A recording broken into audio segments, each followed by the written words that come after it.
I love watching movies, reading stories about the underdog. The underdog up against all odds that couldn't possibly win. Through sheer grit and determination, scrounging for resources, they win the day. They take on the giants and they overcome the biggest obstacles. I don't know, maybe it's because we live in New Zealand, Aotearoa. Maybe it's because we're way down under, separated from the rest of the world, that we have to use our resources. It's the story of Burt Munro, who built a massive motorbike that just took on the world records in his backyard, in a shed, out of number 8 wire. Maybe it's the Sir Edmund Hillary, had climbed the tallest mountain, first Kiwi to do so. Maybe it's the days of the All Blacks when they weren't paid professionally because they were farmers, and they took on the world and became number 1. Maybe it's the Kiwi spirit of the underdog that I love so much. I love those stories. No matter what moments are the moments that define us, that we will do whatever it takes, no matter what the cost. Hi, my name's Blue. I'm the director of Easter Camp. It's great to be here talking with you, albeit online. So sad that we couldn't be together this weekend. But our limitations are not God's limitations, and we have been working hard to put together a series of talks with you so that we can actually have Easter and celebrate Easter together, no matter where you are. So our limitations of being together, now we can be anywhere in the world and be together hearing the Easter story this year. I've got a collection of little stories I want to tell you about, no matter what moments. The first story is from a guy called Hiro Onoda. He's Japanese. And when Hiro was a teenager, he joined the army. It was the Second World War, and he joined the Imperial Army of Japan. He became an intelligence officer, and they stationed him in the Philippines on an island, and his commanding officer said to him, "I will come and get you and tell you when it's over, no matter what." And so one of the values of the Japanese was loyalty. And so he went to the Philippines. He was stationed there, preparing for the invasion of the American army. He gathered intelligence, he sabotaged some of the army artillery, and he did his job. World War II ended, but no one came for Hiro. And so he stayed diligently, faithfully, fulfilling his duty. He said he would stay, and he did. He took commitment to another level. He stayed for nearly 30 years in the jungle. Many attempts were made to come and get him. Many attempts were made to tell him the war has finished, but he didn't believe it. He did not believe one. They dropped pamphlets from planes. People went in with speakers saying, the war has finished, the war has finished, but he wouldn't believe it because his commanding officer said, "I will come and get you," and he was going to hear it from no one else. In the end, they tracked down his commanding officer. They flew him over to the jungle, and with a big microphone, they said, "Hiro, the war is finished. This is your commanding officer. I command you to come out of the bush."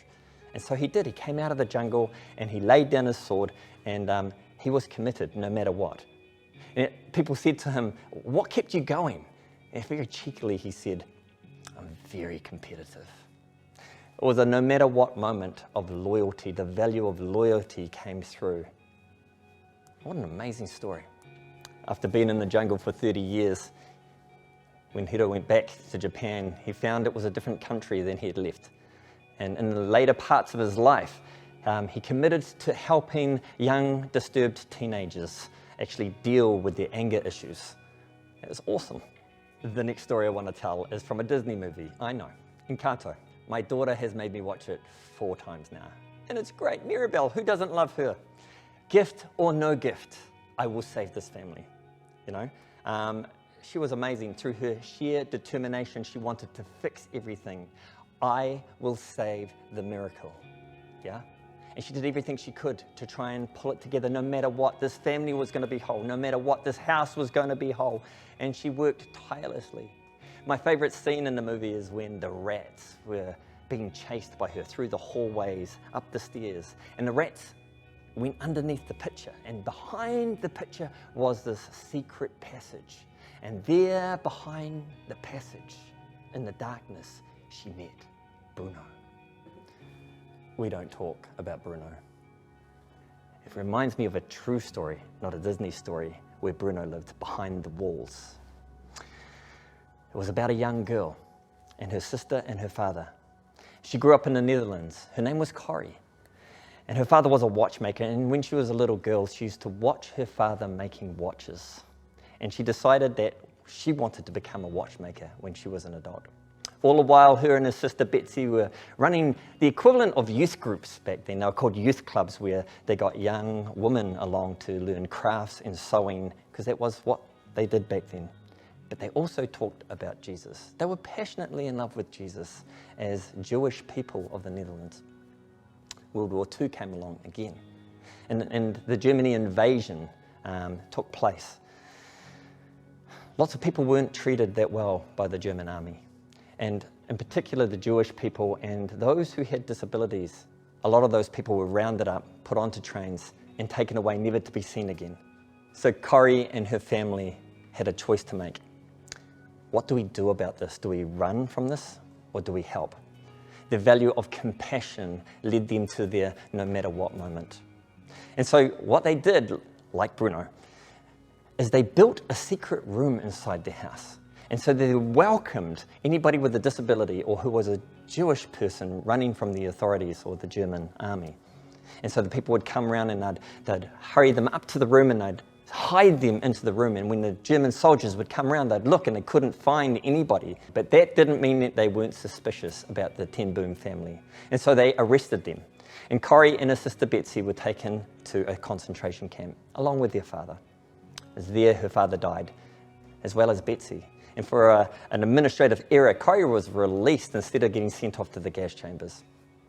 She came home, and she, what do you think she did as soon as she got home? Through that compassion again, that value of no matter what, the sacrifice, she decided to round up and work with the disabled again. She spoke about it for the rest of her life. In fact, that story is a true story. Through Corrie's compassion, over 800 people were saved from the concentration camps. What a fantastic story. If we think about it, we've all got no matter what moments in our lives, stories we can tell. One of my favorite ones was when I was a teenager. I had grown up going to some youth groups and I'd known about God. I didn't really know God, just lots of stories about him. And I was going through some particular tough times in my life and that. And people wanted me to become this follower of Jesus, and I didn't want to. I didn't feel good enough. I didn't feel able enough. I didn't feel worthy enough. I was still messed up in my life, and there's no way that Jesus would want me to be a follower of him. I remember one day I was in a van with my leader. We were just driving along, going around a corner, and I remember yelling, all right, enough. And my leader turned to me and said, what just happened? I said, I just became a follower of Jesus. He goes, what? There was no altar call, there was no big event, there was just driving along in a van. And the reason for me that I wanted to become a follower of Jesus at that time was because for months, everywhere I went, I just felt the presence of God. Everywhere I looked, I could see Jesus. It felt like I was being pursued. I mean, I tried this before many times in different ways, but it never stuck. But something was different about this time. This time it felt like home. It felt like I belonged. This time was my no matter what moment. This time, no matter what it took, I was going to follow this Jesus and see where it took me in my life. This was my no matter what moment. See, 2,000 years ago, Jesus was born into this world, the God's Son, the God child. We celebrate that at Christmas. It's amazing. We know all the songs. And we're going to hear about the life that Jesus lived. I just want to enter into that story a little. Jesus was born into a time where there was a superpower called the Roman Empire. It was massive. It was huge. It was bigger than anything that had been known on earth. And people wanted a revolution. People wanted a kingdom. They wanted something that was different, that was going to throw over the empire, the king, the new king, the young king, to take on the empire. Sounds a little like Star Wars, if you ask me. But there it was. The scene was set, and Jesus was born. But this Jesus brought a kingdom that was very different from what people expected. It was called the upside down kingdom. You see, this kingdom was based on values that were very different from the Romans. This kingdom was based on values of love, of justice, of mercy, kindness. And the people who were in power were threatened by this kingdom. They were very threatened by the following that Jesus was getting through the values of love. So the authorities, the people in power, the gatekeepers, they decided that they wanted to kill this Jesus. This was all set in a scene in Israel and Jerusalem. And a few years ago, my wife and I went to Israel. And in Israel, we wanted to walk the streets that Jesus walked. You know, it's amazing to be somewhere that's thousands of years old. And so we went to the old city of Jerusalem. You know, this is where the Easter story really happened. And around the old city, they've got fortified walls, and we were able to walk around the old fortified walls of the city. And as we're walking around the walls across the valley, we could see this hill, and it's called the Mount of Olives because there's all these olive trees that grow all down the sides. It's a pretty cool place.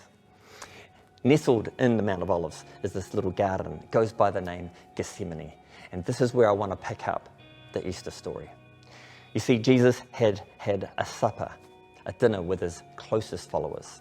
And he talked to them about a betrayal that was going to happen. One of them would betray him. One of them would sell him out to the authorities. One of them would point him out and say, he is the guy you're after. That none of them believed that that was going to happen, but it did. It's the night before everything goes down. Jesus knew that this was going to be hard, and he's praying to God. Is there another way? Do we have to do it like this? Are you sure, God? In the end, when it all comes down to the crunch, Jesus' prayer was, not my will, but yours be done. Not my will, but yours be done. God, I know this is going to be hard. I know this is going to be tough. Give me strength. This was Jesus' no matter what moment. When looking into the face of what was about to happen, he still chose through the values of sacrifice and selflessness to step into what was about to happen, no matter what. They came for him, some soldiers and some men, and the betrayer. The person who betrayed Jesus, one of his followers, came up and kissed Jesus on the cheek to signal, this is the one here. This is the one you're going to get. And the men came forward to grab Jesus to arrest him. One of his disciples pulled out his sword and slashed at one of the men that came to arrest Jesus, cut off his ear. You know, it was all on, right? But Jesus steps into the middle. Instead of running away or, commanding another alternative, he steps into the middle and he says, stop. He advocated for peace. He wanted peace. He reaches out and he heals the man's ear. So instead of inciting violence, Jesus wants peace and he wants to heal. Whoa, what a gift. I probably would have run, wouldn't you? The next part of the story, some have called the Passion of Christ. In an old ancient language called Latin, it's called Passio Christi. Passi means to suffer, and pas comes from the word passive. So it means to suffer or capable of suffering. Wow, capable of suffering passively. It means that Jesus went with no fight, walking into his future, knowing that it would be certain death of sorts. He postured himself with grace and sacrifice.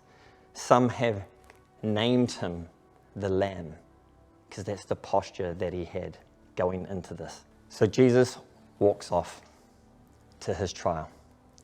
This is where we're going to finish this part of the story. We're going to pick that up tomorrow and find out what happens with the rest of the story. And over the weekend, we're just going to layer the story and build the story, the most amazing story of Easter. So I've told you stories about loyalty. I've told you stories about compassion, I've told you stories about determination. I've told you stories about sacrifice. These are no matter what moments that people have had. And it's actually changed their lives.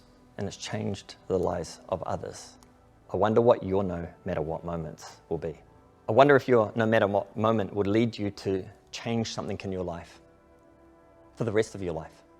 Maybe it's a behavior that you've been doing that you know that you can't shake or you don't want to do anymore. Maybe you could say, that's enough, no matter what. I'm going to have a different life. Maybe your no matter what moment is sticking up for an injustice that's happening that you know about to a person or to a group. Maybe your no matter what moment is that, like me, you've been pursued by the Christ. And maybe your no matter what moment is, man, I'm going to do this no matter what. I'm going to become a follower of Christ no matter what. Listen to the stories over the weekend. Listen to the challenges that have been laid over the weekend. And ask yourself through the whole thing, just like we all have at some stage of our lives, what's my no matter what moment? What will I do as a result of Jesus and this incredible story? I hope over this Easter weekend you stay with us and learn about this incredible story of Easter and how it will change your life. No matter where you are, no matter what you're doing, we don't need to be together to celebrate the story of Easter together. Doesn't matter where we are together in that. I hope you like the new format that we're using this year to bring the story to you. So wherever you are, I hope that you are stirred up by your no matter what moments. I hope the story of Easter continues to stir and challenge you, and I hope the life of Jesus that we're going to talk about over the next coming days inspires you to actually clarify your no matter what moments and what you will live for. May God keep you and bless you.